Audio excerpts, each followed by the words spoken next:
पाकिस्तान ने अपना squad announce कर दिया है वेस्ट इंडीज के खिलाफ 3 T20 और 3 वनडे मैचेस की सीरीज के लिए। स्क्वाड आपकी स्क्रीन पे मौजूद है। पहले पाकिस्तान का T20 स्क्वाड हम पढ़ते हैं।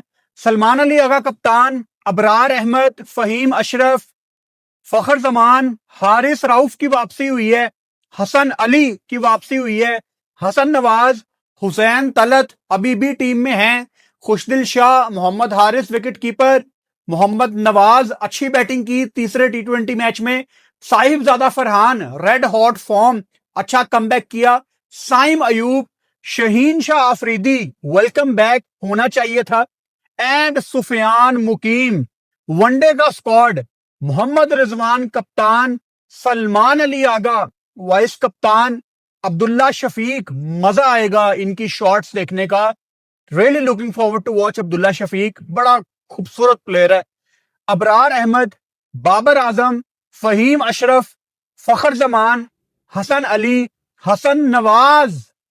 वनडे में हुसैन तलत, मोहम्मद हारिस, वनडे में मोहम्मद नवाज, नसीम शाह। बहुत ज्यादा सवालिया निशान है इनकी फिटनेस के ऊपर, इनकी एबिलिटी के ऊपर, इनकी फॉर्म के ऊपर। काफी एक डाउनफॉल टाइप नसीम शाह का चल रहा है। साइम अयूब, शहीन शाह अफरीदी वनडे में भी हैं, सुफियान मुकीम वनडे में भी हैं। T20 में सलमान मिर्जा जिन्होंने बड़ी एक्सेप्शनल बॉलिंग की इस सीरीज में, वो नहीं है। अहमद दानियाल नहीं है। T20 स्क्वाड में पहले डिस्कस करता हूं। पाकिस्तान ने अपनी बॉलिंग को, जो हम T20 सीरीज के दौरान बात कर रहे थे बांग्लादेश की सीरीज में, कि पाकिस्तान की जो वेस्ट इंडीज की सीरीज है उसमें आपकी बॉलिंग वापस आ जाएगी और तकरीबन यही टीम आपकी खेलेगी। हसन नवाज, शहीन शाह अफरीदी, काफी एक अच्छी और बैलेंस टीम है। एक नाम जो T20 स्क्वाड में नहीं है, मैंने बार बार चेक भी किया कि कहीं मैं गलत तो नहीं पढ़ रहा, अब्बास अफरीदी नहीं है। क्या हो गया है?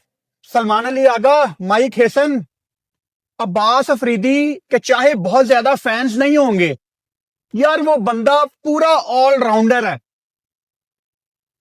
मैं इतनी बड़ी बात कहने लगा हूं, अब्बास को इतनी जरूरत नहीं है पाकिस्तान टीम की T20 वाइड बॉल। पाकिस्तान को चाहिए अब्बास अफरीदी। उस बंदे ने आपको अपनी बैटिंग के साथ भी झलक दिखाई, और तीसरे T20 मैच में अगेंस्ट बांग्लादेश उसको बॉल ही नहीं दी गई। आखिरी कैच डाइव लगा के उसने पकड़ा था, बड़ा जबरदस्त। पता नहीं उस पर ट्रस्ट नहीं किया जा रहा। अब्बास अफरीदी को होना चाहिए था। मैं तो कब से कह रहा हूं, वसीम जूनियर भी नहीं है दोनों स्क्वाड्स में। वसीम जूनियर, अब्बास अफरीदी, दो ऐसे बंदे हैं, ये पाकिस्तान की वनडे की टीम में भी होने चाहिए और T20 की टीम में भी होने चाहिए। सलमान मिर्जा इतनी एक्सेप्शनल अच्छी बॉलिंग करने के बाद भी आपकी T20 टीम में नहीं है, और नहीं होना था। मैं पाकिस्तान बांग्लादेश के बाद जो हमारी वीडियो आई थी, मैंने उसमें भी यही बात की थी कि आपकी जब आपके बड़े लड़के, जिनको कहते हैं ना बड़े लड़के लाइट, आपके जब बड़े प्लेयर वापस आएंगे ना, तो सलमान मिर्जा, अहमद दानियाल, इनकी जगह नहीं बनेगी। और पाकिस्तान ने एक अजीब सा डिसीजन लिया था बांग्लादेश की T20 सीरीज में, नए बॉलर्स को ट्राई करने का। फास्ट बॉलर्स की बात कर रहा हूं, बिकॉज जगह ही नहीं है। देखो, इस टीम में अब्बास अफरीदी को ना सेलेक्ट करना नालायकी है। अभी वसीम जूनियर नहीं है। शुक्र है इन्होंने T20 स्क्वाड में नसीम शाह को नहीं डाला, वरना मेरा तो फड्डा हो जाना था इनसे। कि आप सलमान मिर्जा को कर सकते थे, आप अब्बास अफरीदी को करना चाहिए था, आपने अब्बास अफरीदी को होना चाहिए था। अगर नसीम शाह T20 टीम में होता ना, तो मेरा दिमाग घूम जाना था। Feeling bad for Abbas Afridi. Salman Mirza ने नहीं होना था, क्योंकि अब आपको Asia cup, T20 world cup, आपको आपकी प्लेइंग 11 आपके दिमाग में पता होनी चाहिए, और आपके बल्लेबाज तो तकरीबन सारे तय है ना। तो आपकी बॉलिंग, अगर पुरानी बॉलिंग वापस आ जाती है, आपकी प्लेइंग 11 तकरीबन सॉर्टेड। स्पेशली अगर मैं बैटिंग की बात करूं, बॉलिंग के लिए आरसीबी सॉर्टेड है, सबको पता है। जो बड़ा मैच है आपका एशिया कप, आपने शहीनशाह अफरीदी ने भी खेलना है, खेलना चाहिए, हसन अली ने भी खेलना है, और हारिस रऊफ अपनी इंजरी के बाद वापस आए हैं। मुझे नहीं पता, पाकिस्तान में बड़े लोग हैं जो हारिस रऊफ को नहीं पाकिस्तान टीम में देखना चाहते। देखो, मसले मसाइल हारिस रऊफ में हैं, लेकिन पाकिस्तान का T20 क्रिकेट में हाईएस्ट विकेट टेकर है हारिस रऊफ, तो वो बर्ड नहीं बनता, और फजूल में काफी दफा वो रगड़ा जाता है। लेकिन हारिस रऊफ एक बड़ा एसेट है पाकिस्तान का T20 क्रिकेट में। बस मैं हमेशा उसको यही मशवरा देता हूं कि ज्यादा से ज्यादा रेड बॉल खेले, ताकि उसकी वजह से उसकी व्हाइट बॉल भी अच्छी हो, एक जगह पे आपको बॉल डालना आता है। शहीनशाह अफरीदी वापस आए हैं। आपको बड़ी एक अंदर की खबर दे रहा हूं, मतलब ऐसा समझ लो कि शेर के मुंह में हाथ डाल के ये खबर निकाली थी मैंने। शहीनशाह अफरीदी पाकिस्तान की प्लान में नहीं थे T20 में। हैरानगी थी मुझे इस चीज पे। चलो, बैटर्स बाबर रिजवान पे तो आपका इस टाइम चल रहा है। शहीनशाह अफरीदी एशिया कप में आपका जब मैच होगा इंडिया पाकिस्तान का, उसने पहला ओवर कर रहे होना, वो होना चाहिए टीम में। उसकी बॉलिंग में डेथ ओवर्स में उसको मार पड़ती है, हमें पता है, लेकिन आप शहीनशाह अफरीदी को पाकिस्तान टीम से T20 में अभी फिलहाल नहीं बाहर निकाल सकते। आपने इतना इन्वेस्ट किया।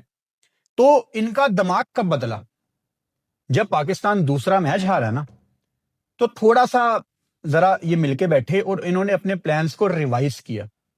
100% आपको कंफर्म बता रहा हूं, शहीनशाह अफरीदी एक भी टीम में नहीं थे, और अब वो दोनों में, वनडे में भी हैं, T20 में भी हैं। वनडे में तो चलो शायद उनको डाल लेते, आपने थोड़ी लंबी बॉलिंग करवा के देखना था उनको, लेकिन T20 में वो नहीं थे, और T20 में उनका आना, अब चलो वो आ गए हैं, वेलकम बैक होना चाहिए था। हारिस राउफ बांग्लादेश की ये वाली सीरीज इसलिए नहीं खेल पाए थे कि उनको यूएस में लीग खेलते हुए हैमस्ट्रिंग की इंजरी होगी। तो मेरा ख्याल है मैंने किसी वीडियो में आपको बताया था कि हारिस राउफ की जो इंजरी थी वो ग्रेड 1 की थी, तो 8-9-10 दिन, हफ्ता 10 दिन आपको लगते हैं। तो वो भी फिट हैं, वो भी पाकिस्तान का हिस्सा होंगे T20 सीरीज में अगेंस्ट वेस्ट इंडीज। पहले आपके 3 T20 मैच हैं फ्लोरिडा में, अमेरिका में, उसके बाद आपके 3 वनडे हैं वेस्ट इंडीज में, पोर्ट ऑफ स्पेन में। बिल्कुल 11th आवर जिसको कहते हैं, लास्ट मोमेंट पे, लास्ट मोमेंट क्या, वक्त गुजर चुका है और पाकिस्तान ने अपना स्क्वाड अनाउंस किया। पाकिस्तान टीम मेरा ख्याल है या तो निकल गई होगी या निकल रही होगी अमेरिका के लिए, रास्ते में ही होगी फॉर श्योर। इस टाइम वो रास्ते में ही होंगे, इतना लेट आपने स्क्वाड अनाउंस किया है। और आपको याद होगा एक वीडियो मैंने की थी कुछ दिन पहले कि वेस्ट इंडीज ने अभी कुछ बताया ही नहीं है इनको। पाकिस्तान बांग्लादेश का मैच जब खत्म हो रहा था, जब बांग्लादेश की बैटिंग चल रही थी तीसरे T20 में, उस टाइम वेस्ट इंडीज की तरफ से कम्युनिकेट किया गया कि नहीं जी, हमने डिस्कशन कर ली है, हम वनडे ही खेलेंगे। फिर जाके इन्होंने स्क्वाड की तैयारी की, चलो यार अब हमने स्क्वाड अनाउंस करना है। तैयारी इन्होंने अपनी की हुई थी, मतलब अब्दुल्ला शफीक वनडे टीम का हिस्सा है। अब्दुल्ला शफीक कॉन्टी खेल रहे थे और उनकी कॉन्टी उनका कॉन्ट्रैक्ट एक्सटेंड करना चाह रही थी, बहुत पुश किया उनकी कॉन्टी ने, लेकिन पीसीबी ने कहा था कि यू नेवर नो, हम T20 खेलना तो चाह रहे हैं, लेकिन अगर हमें वनडे खेलना पड़ गए तो हमें अब्दुल्ला शफीक चाहिए।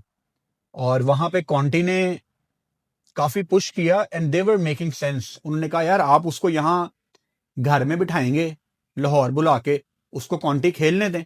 एक तो कॉन्टी बड़ा उनका स्टैंडर्ड है, एक वो क्रिकेट भी खेलता रहेगा, एक एनवायरनमेंट में भी रहेगा। और जब आपने वेस्ट इंडीज जाना होगा तो लंदन से डायरेक्ट फ्लाइट जाती है, जो कि 9 घंटे की फ्लाइट है, ट्रिनिडाद, पोर्ट ऑफ स्पेन, जहां पाकिस्तान ने 3 वनडे खेलने हैं। तो अगर ये वनडे आपके फाइनल हो जाते हैं तो अब्दुल्ला शफीक लंदन से डायरेक्ट हम उसको बिठा देंगे, वो आपके पहुंचने से पहले वेस्ट इंडीज पहुंच जाएगा। लेकिन पीसीबी नहीं माना, तो आई थिंक उसका कॉन्टी में रहना ठीक डिसीजन होना था, लेकिन पता नहीं पाकिस्तान क्रिकेट बोर्ड थोड़ा सा हार्श हो गया। सो वनडे में पाकिस्तान फैंस, बाबर आजम फैंस, काफी अरसे के बाद, काफी महीनों के बाद बाबर आजम को वनडे में देखेंगे और मजा आएगा देखने का। काफी महीनों के बाद आपको बाबर आजम, मोहम्मद रिजवान एक्शन में नजर आएंगे, और एक काइंड ऑफ एक अपॉर्चुनिटी भी है बाबर के पास, स्पेशली बाबर के पास, क्योंकि बाबर पाकिस्तान की T20 में नहीं है, for obvious reason, for the right reason वो नहीं है। तो बाबर आजम को क्या करना है इस वनडे सीरीज में ना, अपना एक नया रूप दिखाना है। अब मैं ये नहीं कह रहा कि वेस्ट इंडीज की वनडे सीरीज में बाबर आजम आके मारधार शुरू कर दे, नहीं। देखो, जब आप अपनी नई शॉट्स डेवलप करके आते हो ना, आप अपनी पावर हिटिंग पे काम करके आते हो, तो वनडे क्रिकेट आपको पूरा टाइम देती है। आप आके पहले अपनी 30 35 40 बॉल्स खेल लो, लेकिन जो आपके आखिर वाले ओवर्स हैं उसमें आप अपना स्ट्राइक रेट इतना उठा लो, कुछ ऐसी शॉट्स आप लगाओ कि लोग कहें यार कि ये बंदे ने अपनी पावर हिटिंग में काम किया है। मतलब कोई बहुत ज्यादा फर्क तो नहीं है। बाबर आजम वनडे में लंबी बैटिंग करते हैं और definitely most of the time वो आखिर तक जाते हैं, आखिरी 3 4 ओवर तक वो जाते हैं, लंबी बैटिंग करते हैं। तो अगर शुरू में बाबर सेट होता है, 30 35 ओवर्स के बाद अगर वो एक्सेलरेट करता है, गेयर लगाता है, तो मेरा ख्याल है कि वो लोगों, एंड व्हेन आई से लोगों आई मीन के सिलेक्टर्स के दिमाग में, कप्तान के दिमाग में, पाकिस्तान क्रिकेट बोर्ड के दिमाग में ये बात डाल सकता है कि यार ठीक है, मैं T20 स्क्वाड में नहीं हूं, आपकी वेस्ट इंडीज की सीरीज भी गुजर गई है, लेकिन जो आपकी अफगानिस्तान और यूएई के साथ ट्राई नेशन सीरीज है, मुझे तुम ट्राई कर सकते हो। तो ये बाबर के हाथ में है। और अगर बाबर ने वही टिपिकल आके अपनी वनडे की नोक खेली, मतलब सुकून से, अगर कुछ उसने डिफरेंट शो ना किया, तो मेरा ख्याल है वो ट्राई नेशन सीरीज का हिस्सा भी नहीं होगा। बड़ा हार्श है ये कहना, लेकिन इस टाइम इस प्लेइंग 11 में बाबर आजम फिट नहीं होता। T20 की बात कर रहा हूं, T20 में, वनडे टेस्ट से तो उसको कोई नहीं हिला रहा, ना हिलाना चाहिए, ना बनता है। T20 में उसकी जगह नहीं बनती। तो बाबर को क्या करना है, दरवाजा तोड़ के जबरदस्ती T20 की टीम में आना है। और वो T20 की टीम में आने के लिए उसको ये जो 3 वेस्ट इंडीज के वनडे मिल रहे हैं, उसको कुछ अपना नया रूप दिखाना है कि यार मैंने काम किया अपनी शॉट्स के ऊपर। Mohammad Rizwan, and by the way, कल पाकिस्तान ने यह भी अनाउंस कर दिया था कि पाकिस्तान ने 3 टेस्ट मैच खेलने हैं। पहला लीड्स में है इंग्लैंड के खिलाफ अगस्त 2026 में, और दूसरा लॉर्ड्स में है, और तीसरा बर्मिंघम में है। तो काफ़ी अनाउंसमेंट आई हैं पिछले कुछ घंटों में पाकिस्तान क्रिकेट से रिलेटेड। अभी ऑफिशियली तो क्रिकेट बोर्ड ने अनाउंस नहीं किया, लेकिन जो पाकिस्तान की होम सीरीज थी वर्सेस अफगानिस्तान, उसको चेंज करके ट्राई नेशन सीरीज किया जा रहा है। और एशिया कप से बिल्कुल पहले अफगानिस्तान, पाकिस्तान और यूएई ट्राई नेशन सीरीज खेलेंगे यूएई के अंदर। ये सीरीज पाकिस्तान की थी एज द होस्ट, लेकिन अब इसका होस्ट यूएई होगा। आपको याद होना चाहिए, मैंने आपको 1.5 2 महीने पहले एक बात बताई थी कि एक लो रैंक टीम ने पाकिस्तान से रब्ता किया कि हमारे साथ ट्राई नेशन सीरीज खेल लो। आपको हिंट दिया था, वो डेफिनेटली यूएई ही थी, जो कि अब आपने देख लिया, आपको मालूम हो गया। मोहम्मद रिजवान फिलहाल रिटेन हैं पाकिस्तान के कप्तान। I would say no comments, देखेंगे, एक अपॉर्चुनिटी मिली है रिजवान को दोबारा से, वरना क्रिकेट बोर्ड में 100% ये बातें हुई थी कि सलमान अली आगा को वनडे की कप्तानी भी दे देते हैं। एंड मेरे नज़दीक रिजवान के पास एक अपॉर्चुनिटी है एज ए कैप्टन कि वो अपना भी एक नया रूप दिखाए। मेरा रिजवान के साथ सबसे बड़ा इख्तलाफ ये है कि उसने बहुत यंगस्टर्स के नंबर खाए हैं, उसने बड़ी दफा नौजवानों को मौका नहीं दिया। ये सबसे बड़ा मसला है मेरा मोहम्मद रिजवान के साथ। तो कल बारिश में प्रेजेंटेशन हुई है ना रात को, सलमान अली आगा बात कर रहे थे शमीम चौधरी से, तो मैन ऑफ द मैच मिला साहिबजादा फरहान को। तो साहिब, उस टाइम बारिश हो रही थी, साहिबजादा फरहान के ऊपर थोड़ी सी बारिश गिर रही थी, तो आगा उसको बार बार अंदर पुश कर रहा था कि मेरी अम्ब्रेला के नीचे आ जा। तो एक, आप जब कप्तान होते हैं ना, एज ए लीडर, आप अपने लड़कों का बहुत ख्याल रखते हैं। आपकी इतनी बात नहीं होनी चाहिए, आपके लड़कों की बात होनी चाहिए। Sacrifice, captaincy is all about sacrifice. और रिजवान के एक्ट, उसकी स्टेटमेंट्स, वो सीधा आके कहता था कि जी सारा पाकिस्तान हमें देखना चाहता है एज एन ओपनर। उसने कोई कोशिश नहीं की कि मैं कुछ डिफरेंट कर लूं। तो I wish him all the best. कोई हमारा किसी से कोई पर्सनल एजेंडा नहीं है। अबरार है तो सुफियान मुकीम को पूरा चांस मिलना चाहिए। बांग्लादेश की पूरी सीरीज गुजर गई, सुफियान को एक मैच भी नहीं मिला। वनडे में मेरा ख्याल है आप काफी ज्यादा एक्सपेरिमेंट कर सकते हैं। क्योंकि आपका जो वनडे का वर्ल्ड कप है वो 2027 में है, वो भी 2027 के आखिर में, अक्टूबर नवंबर में है, साउथ अफ्रीका, जिम्बाब्वे और नमीबिया में। तो आप प्लेइंग 11 में सुफियान को तीनों मैच खिला के अबरार को रेस्ट करा के देख सकते हैं, क्योंकि अबरार की एबिलिटी तो हमने देख ली है ना कि यार चलो ये हमें एक बंदा मिल गया है, तो सुफियान को टेस्ट करने की जरूरत है। तो वनडे में आप ये तजर्बे कर सकते हो। वनडे में मुझे हुसैन तलत भी नजर आ रहे हैं, और वनडे में मुझे हसन नवाज भी नजर आ रहे हैं, और वनडे में मोहम्मद हारिस भी नजर आ रहे हैं।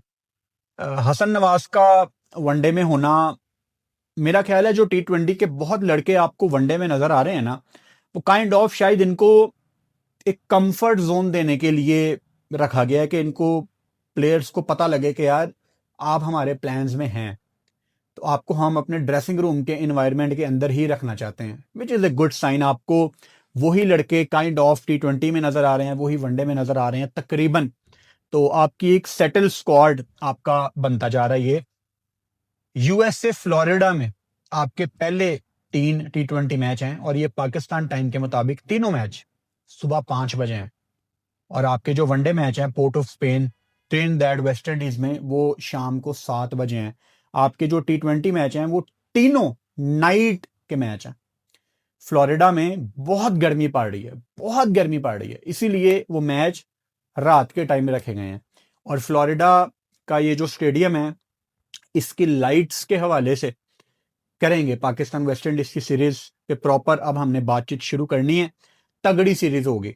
मैंने पाकिस्तान बांग्लादेश की रिजल्ट वाली वीडियो में भी आपको बताया था कि मैं आपको ये तो नहीं बता सकता कि पाकिस्तान वेस्ट इंडीज को T20 सीरीज हराएगा कि नहीं, लेकिन मैं आपको ये लाजमी बता सकता हूं कि वेस्ट इंडीज और पाकिस्तान के बहुत तगड़े मुकाबले होने हैं, क्योंकि आपको अच्छी पिचेस मिलनी है, बॉल अच्छा बल्ले पे आएगा। कोई 220 230 वाली विकेटें आपको मिल सकती हैं। फ्लोरिडा में इतने रन्स लगते हैं, साल पूरा साल हर रोज फ्लोरिडा का वो ग्राउंड क्रिकेट के लिए रेडी होता है, क्योंकि अमेरिका में ऑब्वियसली बर्फबारी भी पड़ती है, मौसम चेंज होता है, लेकिन फ्लोरिडा बिल्कुल समंदर वाली जगह है। फ्लोरिडा एक ऐसी जगह है जहां पाकिस्तान और वेस्ट इंडीज के मैच हैं, जहां सारा साल क्रिकेट होती है। तो ये जो पिचेज हैं फ्लोरिडा में, ये काइंड ऑफ आप कह सकते हो बैटिंग पैराडाइज है। तो बड़ा मजा आने वाला है आपको। और T20 भी ऑब्वियसली जब सीरीज पास आएगी उस पर हम बातचीत शुरू करेंगे। तो देखते हैं, आजकल एशिया कप की भी कुछ ब्रेकिंग न्यूज आने वाली हैं, उस पर भी डेफिनेटली फौरन हमारी वीडियोस आएंगी। चैनल को सब्सक्राइब कर लो और बेल आइकन लाजमी दबाओ, ताकि आने वाली वीडियोस का नोटिफिकेशन आपको मिल सके।